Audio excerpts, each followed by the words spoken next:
לכל איש יש שם שנתן לו אלוהים ונתנו לו אביו. Hola oyentes de Radio Sefarad, es un gusto volver a hablar de los nombres, de El Buen Nombre con Alejandro Rubinstein. ¿Qué tal, Alejandro? ¿Qué tal, Jorge?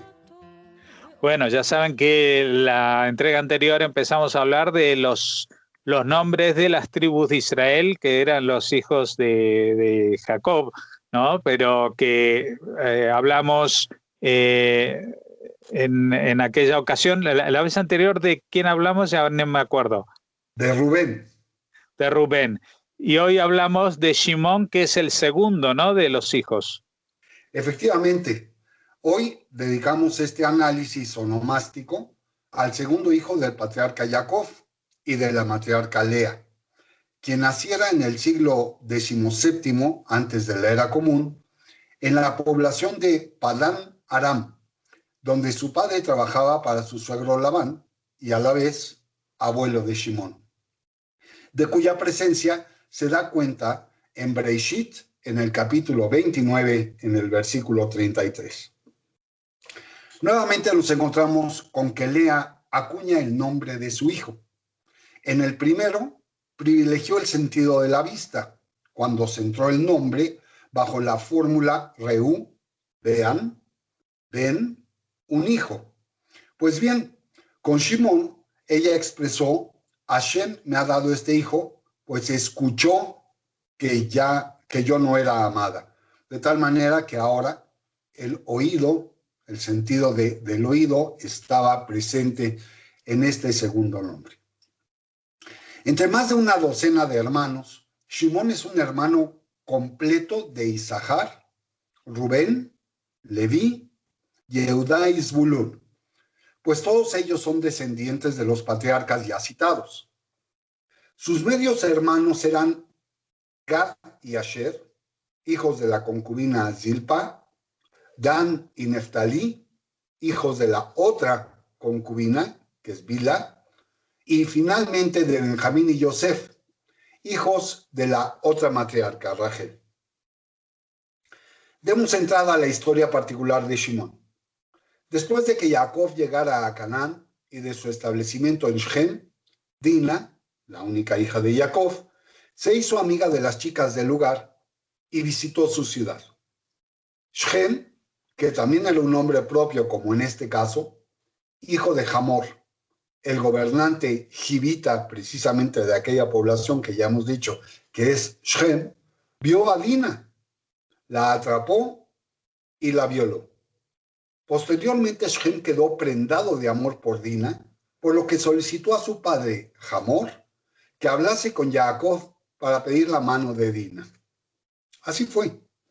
Pero los hijos de Jacob fueron los encargados de las negociaciones respectivas y accedieron engañosamente a la petición de Hamor con la condición de que él, su hijo Shem y todos los hombres de la ciudad fuesen circuncidados. Es preciso puntualizar que esta condición habría de integrar a los jivitas como un pueblo converso integrado a Jacob y a su descendencia. Pues bien, Hamor accedió a dicha condición y todos los varones de Shem fueron circuncidados. Entre tanto, Shimón y Leví consideraron que Shem había tratado a su hermana como a una prostituta, por lo que aprovecharon la ventaja de encontrar convaleciente a toda la población masculina de la ciudad jivita con el fin de vengar la deshonra de la hermana. En un solo tiempo mataron a todos los hombres de Shem, incluyendo al pretenso novio y a su padre, monarca de todos ellos.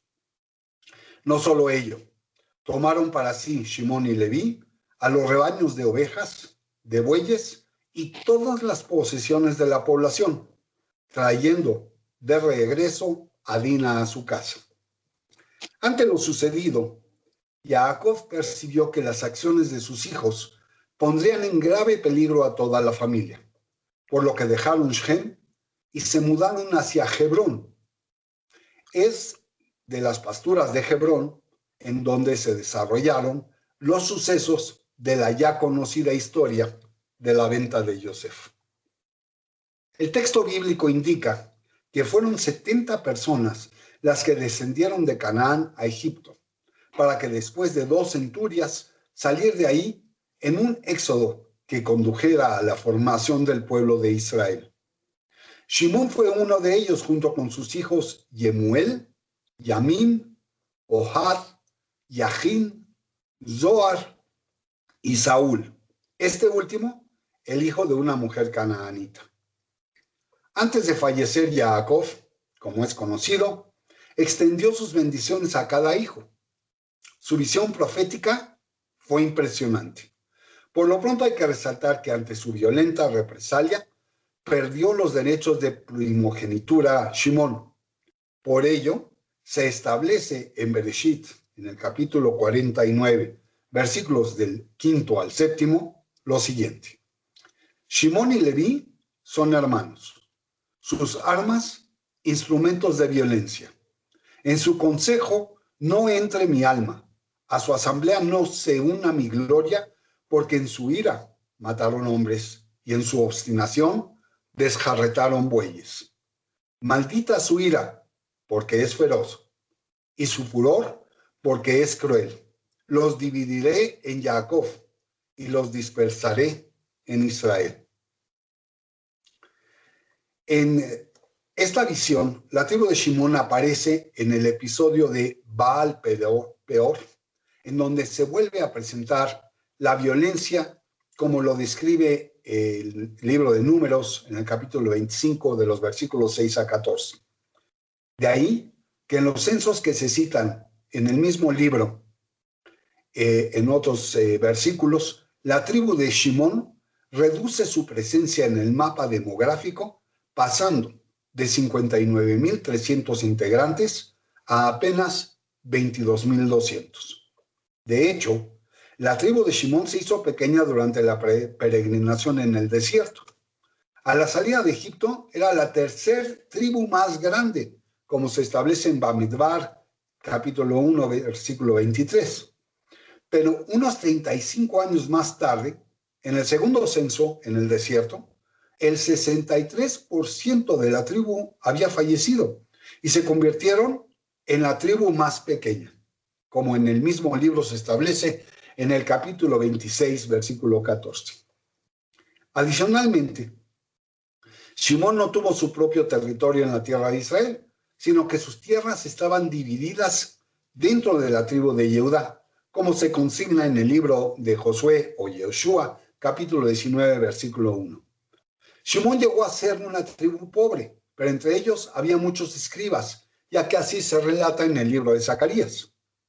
Por otro lado, hay fuentes que muestran que los celtas fueron descendientes de la tribu de Simón. La profecía de Jacob se cumplió al pie de la letra. Al momento de repartir la tierra prometida, los simonitas fueron separados de los levitas y se les dispersó, ya que las ciudades que fueron asignadas a ellos fueron, como ha quedado sentado, en el territorio de Yehudá, pero en las ciudades más áridas e inhóspitas del desierto del Negev. Esta situación permitió suponer que se asimilaron a la tribu de Judá, pero ello solo sucedió en parte. Hay ciertas referencias que apuntan a que algunos de ellos migraron hacia el norte. Cuando Israel se dividió en 2 reinos, solo unos pocos se aliaron a Judá, como queda constancia de ello en el libro de Crónicas en su segundo tomo. Y de ellos apenas quedaron 500 hombres, como también se asienta en el mismo libro ya citado. El único caso en que encontramos la repetición del nombre Shimón en el Tanaj lo venimos a ver en el libro de Ezra, capítulo 10, versículo 31, ya que en el siglo V antes de la era común se narra sobre un Shimón, quien fuese descendiente de Harim y que se divorció de su mujer extranjera durante la etapa del retorno del exilio babilónico. El nombre de hoy se escribe con 5 letras, a saber, Shin, que vale 300, Mem, que vale 40, Ayin 70, Vaf 6 y finalmente Nun 50. Así, la suma gemátrica del nombre es 466. Y las frases que mejor se ajustan al personaje analizado y que gozan del mismo valor numérico son Koach Hazehut, la fuerza del mérito, Midor Vador, de generación en generación, y Ze Beketzef Mezuraz, que en una traducción libre indicaría de una persona que es precipitada. Por lo que respecta a su contexto cabalístico, la Shin es agua, tanto como la Mem y la Nun. No obstante, la Shin también es fuego, así como la Ain y la Vaf son tierra. Es pues un nombre en el que prevalece el elemento agua. Se trata de un nombre muy empleado por igual entre judíos y cristianos. La razón por la cual estos últimos lo han asignado a sus hijos se debe básicamente al apóstol Simón y por el hecho de que el apóstol Pedro recibió por nombre hebreo el de Shimón. Shimen, Zimen, Simen y Zimón son las variables de este nombre y sus derivaciones son múltiples, por lo que solo habré de citar las de Shiml, Shimele, Shimke, Shimeniu, Shimi, Shimonke, Zimli, Zimek, y Simone. Pues bien, ¿qué resulta ser de la popularidad de este nombre? Es un nombre que se utiliza con bastante frecuencia en los siguientes países: en Austria, en Chile, en Francia. En Hungría trae una franca tendencia hacia el alza. En los Países Bajos es muy popular y también lo es en Estados Unidos. No así, y claramente por lo contrario, en Australia, donde prácticamente ya desapareció su uso, en Bélgica, en Canadá, en Alemania, en Inglaterra y en Gales, en Dinamarca. En Irlanda prácticamente ya no hay noticias del uso de este nombre. En Italia, en Escocia, en Eslovenia e inclusive en Suiza encontramos que es un nombre que poco se está empleando.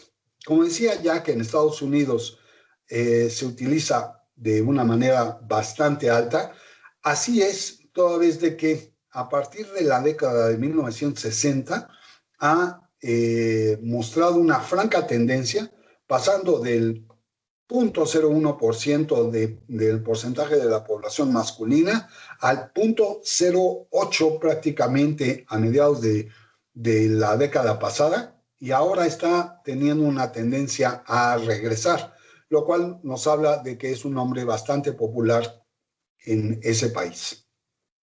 Es considerado un nombre bueno, obviamente masculino, clásico, maduro, formal, de la clase alta, bastante natural, pleno, fuerte, refinado, extraño, pero a la vez simple, serio y, como en casi todos los nombres que comentamos, bastante intelectual. Resulta ser que este nombre tiene también en el calendario varios días en los cuales se le festeja. Por ejemplo, en octubre 23 es el día de Simón en Francia, pero curiosamente en octubre 28 lo encontramos en Alemania, en Hungría y en Suiza. En Suecia. Y curiosamente es también Hungría el país que lo vuelve a repetir el nombre de Simón para efectos de una celebración el día 5 de enero. En una variante del nombre Simón, bajo el esquema de la cultura eslava, en diciembre 22 se celebra el día en República Checa y en Eslovaquia en octubre 30.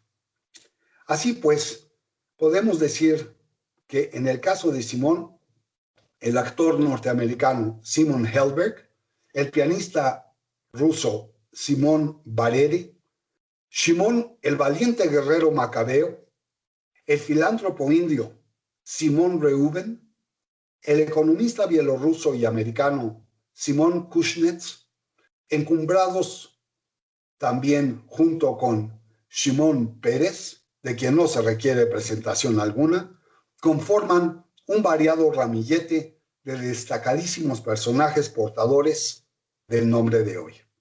¿Qué te parece, Jorge?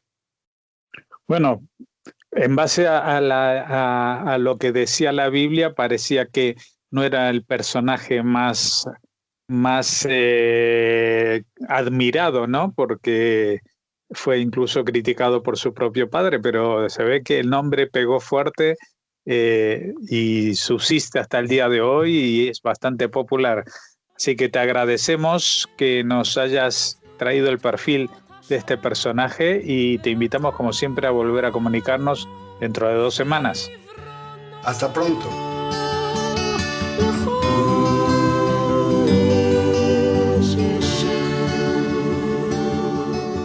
לכל